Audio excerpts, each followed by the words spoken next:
Parliamentarians ने prime minister Modi को बहुत ज़्यादा प्रेज किया, स्पेशली एक इवेंट ऑर्गेनाइज किया है यूके के अंदर जहां पर भारत की डेवलपमेंट दिखाई है। जैसा कि आप देख रहे हैं इस पिक्चर के अंदर के सुल्तान ऑफ ओमान जो है वो इस वक्त भारत के दौरे पे हैं। ये तस्वीर ब्लिंकन के साथ मुलाकात है आर्मी चीफ साहब की।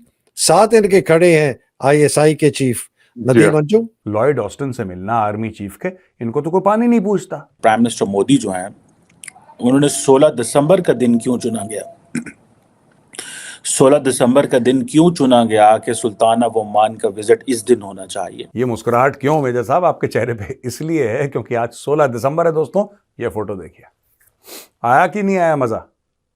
मजा आया ना? ये मजा पाकिस्तान को भी मिलना चाहिए पूरा। मेरे ना कज़न रहते हैं, मेरी पप्पो रहती हैं इंडिया में, तो वो हमें ना पाकिस्तान इंडिया का मैच हो ना बड़ी हकारत से देखते हैं। तो वो कहते हैं कि आपका प्राइम मिनिस्टर क्या कर रहा है, हमारे मोदी को देखो उसने क्या से क्या कर दिया। तो प्राइम मिनिस्टर मोदी डेफिनेटली चाहते हैं कि मैं पाकिस्तान को बताऊं कि बांग्लादेश के बाद मुस्लिम वर्ल्ड भी अब इंडिया की है। इस तस्वीर से लगता ये है कि ये ब्लिंकन के दफ्तर में नहीं गए, फॉर्मल मीटिंग नहीं थी, बस ये खड़े खड़े जो है ना दूध वाला आया तो उसको हाथ में 5 रुपए पकड़ाए और फारे कर दिए। अमरीकियों ने भी नहीं एक्नॉलेज किया है कि हम इस बंदे से मिले हैं। जो भी तस्वीरें शाया हुई हैं इनफॉर्मल तस्वीरें हैं, अनऑफिशियल तस्वीरें हैं। हेलो फ्रेंड्स, जय Hind. News flash central channel पर आप सभी का स्वागत है। दोस्तों, यूके में हमारे प्रधानमंत्री मोदी जी को डेडिकेट करते हुए उनके सभी अचीवमेंट्स को लेकर एक बड़ा कार्यक्रम किया गया। भारत ने पिछले 10 वर्षों में जो कुछ हासिल किया है उसके बारे में चर्चा और सेलिब्रेट किया है। दूसरी तरफ कल आपने ये भी देखा होगा कि पाकिस्तान के प्राइम मिनिस्टर भारत को वार्निंग देते हुए कहते हैं कि भारत के साथ वे 300 जंग भी लड़ सकते हैं। अब पूरी पाकिस्तानी मीडिया उनके प्रधानमंत्री को इस मुद्दे पर ट्रोल कर रही है कि पाकिस्तान भारत से अब तक 3 जंग हार चुका है और अगर पाकिस्तान अब भी भारत से युद्ध करता है तो भारत पाकिस्तान को पूरी तरह से समाप्त कर सकता है। इस वक्त दोस्तों हम देख रहे हैं कि पाकिस्तान की आर्मी चीफ अमेरिका गए हुए हैं। अमेरिका के foreign state secretary Antony Blinken से एक बैठक हुई है और जिससे जुड़े फोटो भी सबके सामने आ गए हैं, जहां साफ पता चल रहा है ब्लिंकन से मुलाकात कर रहे हैं एक कैजुअल मीटिंग में। लोग ये भी कह रहे हैं पाकिस्तान के आर्मी चीफ अमेरिका से पाकिस्तान के न्यूक्लियर एसिड को बेचने की बात करने गए। तो चलिए इस पर देखते हैं पाकिस्तान मीडिया का रिएक्शन। मेरे ना कज़न रहते हैं, मेरी पप्पो रहती हैं इंडिया में, तो वो हमें ना पाकिस्तान इंडिया का मैच हो ना बड़ी हकारत से देखते हैं। तो वो कहते हैं कि आपका प्राइम मिनिस्टर क्या कर रहा है, हमारे मोदी को देखो उसने क्या से क्या कर दिया। अब वो बेहतर जानते हैं, उस मुल्क में रहते हैं। अब आपको समझ आई कि वो हमारे मुल्क में आना नहीं चाहते, वो वहाँ खुश है। ऐसे ही है कि ना है मुसलमान कौम है, लेकिन वो इंडिया के हक में बहुत ज़्यादा फेवरेट करते हैं। तो लेकिन मोदी कुछ कर रहा है तो वो उसकी फेवर कर रहे हैं। आप दिल्ली में देखें कि 300 यूनिट फ्री है, 300 यूनिट फ्री है, पानी फ्री है। हमारे मुल्क में पानी का जो बिल आता था 170-75 रुपये, इस वक्त वो 3 मरले के घर का 850 रुपये है। किराए पर रहते हैं? नहीं, मेरा अपना ज़ाती घर है, लेकिन 850 रुपये पानी का बिल आता है। इधर उधर तो पानी फ्री है, 300 यूनिट दिल्ली में फ्री है।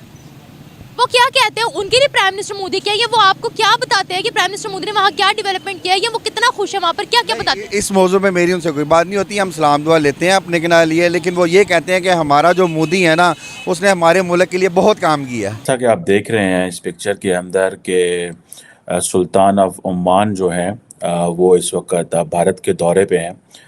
इस दौरे की अहमियत बहुत सारे एंगल से अहम है। पहली बात तो ये है कि ईरान और सिंगापुर के दौरे के बाद इंडिया 3rd मुल्क है जहाँ पे सुल्तान ऑफ ओमान आए हैं। फॉर मैनी इन पाकिस्तान, जब जारी बात है we try to read India, we try to understand India, वहाँ पे किस तरह की डेवलपमेंट्स हो रही हैं, पॉलिटिक्स क्या है, फॉरेन पॉलिसी क्या है, कंट्री की डायरेक्शन क्या है, किस डायरेक्शन में पॉलिटिकल क्लास स्टेट को लेके चल रही है। तो जारी बात है हमारे सामने हिस्ट्री भी एक चीज़ है। मैं तो ज़ाती तौर पे इसको ये समझता हूँ कि प्राइम मिनिस्टर मोदी जो हैं उन्होंने 16 दिसंबर का दिन क्यों चुना गया 16 दिसंबर का दिन क्यों चुना गया कि सुल्तान ऑफ ओमान का विज़िट इस दिन होना चाहिए। जारी बात है ये एक दोनों तरफ से डिसाइड होता है, फॉरेन ऑफिस होता है, हुकूमत होती है, इंडिया में प्राइम मिनिस्टर का ऑफिस होगा, वहाँ पे सुल्तान ऑफ ओमान का ऑफिस होगा जो इन चीज़ों को देख रहा होगा, शेड्यूल ना कि क्लैश कर जाए। लेकिन इम्पॉर्टेंट चीज़ ये है कि 16 दिसंबर की ज़ाहिर बात है, इंडिया पाकिस्तान बांग्लादेश के कॉन्टेक्स्ट में इसकी वैल्यू है। शायद प्राइम मिनिस्टर मोदी ये बताना चाहते हैं पाकिस्तान को, रिमेंबर, जितना मर्जी भारत कहता रहता है कि जनाब हमारा ध्यान पाकिस्तान की तरफ नहीं है, बट वो continuously that keep looking and doing things, particularly the political class, ये करती रहती है, बिकॉज ये ओवरनाइट चीज़ें चेंज नहीं होती। So prime minister Modi definitely चाहते हैं कि मैं पाकिस्तान को बताऊं कि बांग्लादेश के बाद मुस्लिम वर्ल्ड भी अब इंडिया की है। जैसे कभी हमने बांग्लादेश को अपना करीबी दोस्त बना लिया, 1971 16 दिसंबर हमें पता है किस तरह के वो हैं, यादें हैं, क्या है।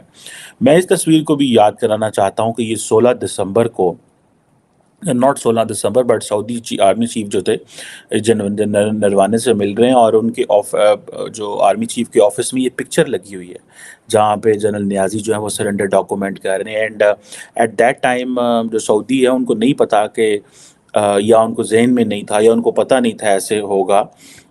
मे बी पाकिस्तान ने ज़रूर सेंसिटाइज़ किया होगा सऊदीज़ को, लेकिन जारी बात है आप जो होस्ट होते हैं, आप होस्ट की जो चीज़ें होती हैं वो वैसे ही होते हैं। आप होस्ट को ये नहीं कहते ऐसे कर दे वैसे कर दे, लेकिन अगर कुछ बड़ी प्रॉब्लमेटिक चीज़ हो तो उसमें आप जारी बात है होस्ट को कह सकते हैं।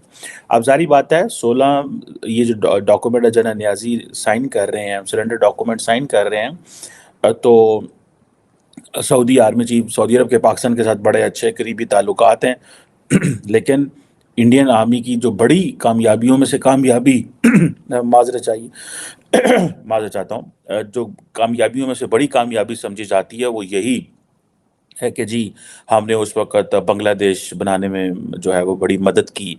लास्ट टाइम मेरे वालिद साहब का था कि वो अपने बहन भाइयों से मिल के आए थे जी। वाले वो मिलकर आए थे, तो उन्होंने ये तो नहीं कहा कि जाते ही उन पर डंडे बरसा दिए गए या आपके दादा जान पर कोई जुल्म ज़्यादती करे क्योंकि वो मुस्लिम थे? नहीं नहीं, ऐसा तो कोई नहीं है, ना मैंने सुना है, बाकी अल्लाह पाक बेहतर जानता है। तालीम के हवाले से सर आप क्या कहते हैं? तालीम, सड़कें, डेवलपमेंट, इंफ्रास्ट्रक्चर, तो वो कहाँ है तो हम कहाँ? तालीम में भी देखा जाए तो इंडिया बहुत आगे है। तालीम में ले लें, उनको किसी भी इतना चीज़ में ले लें, इंडिया हमारे से बहुत आगे है। हमारे मुल्क में गवर्नमेंट लेवल पे तालीम नहीं है, प्राइवेट में आप ले जाएं तो गरीब आदमी पढ़ा नहीं सकता। तो वहाँ फ्री एजुकेशन है बच्चों के लिए? वहाँ गवर्नमेंट में फ्री है। आप यहाँ से देखें कि जब अब ये 25 दिसंबर आ रहा है, जितने भी इतना दूसरे ममालिक हैं वो बेनिफिट देते हैं अपनी आवाम को, डिस्काउंट देते हैं। इंडिया हज के लिए इतना सुनने में आया 40% सब्सिडी देता है। तो हमारा मुल्क मुसलमान मुल्क है, रमज़ान आता है तो हमारे जो आज के दौर में केला 80 रुपये दर्जन बिक रहा है वो 400 रुपये दर्जन चला जाता है।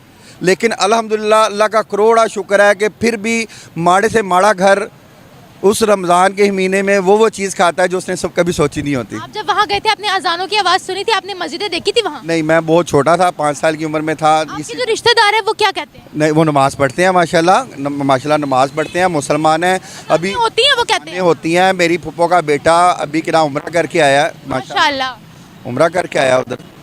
रोका तो नहीं किसी ने? किसी ने भी नहीं रोका। मियाँ बीवी उम्रा करके आए हैं अपनी वालदा के साथ। यानी जो हम सुनते हैं कि बड़ा जुल्म हो रहा है, ऐसा नहीं है? मैंने नहीं सुना, बाकी अल्लाह पाक बेहतर जानता। हो सकता है कोई ऐसे सूबे हों जहाँ कहीं इस तरह की सूरत हाल होती हो, लेकिन जहाँ ओवरऑल नहीं है।